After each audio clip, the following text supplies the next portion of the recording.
Welcome to this quick tutorial on changing map language in Here Maps API for JavaScript. By default, Here Map displays in English, where you can switch both the map tiles and UI elements like traffic incidents and view options to another language. To change the language of the map tiles, use the LG parameter when creating the default layers. For example, to switch to Chinese tiles, you can add LG-CH. This will render map labels, places names, and road text in Chinese. Similarly, for German tiles, we'll change LG to DE and you can see all map labels in German. Next, to change the UI components, like the options in Choose View or Traffic Alerts, we'll use the locale parameter while initializing the UI.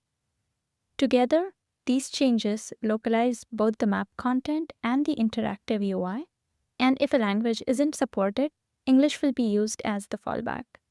For the full list of supported languages, check the Here Maps API documentation for LG and locale parameter. Thanks for watching.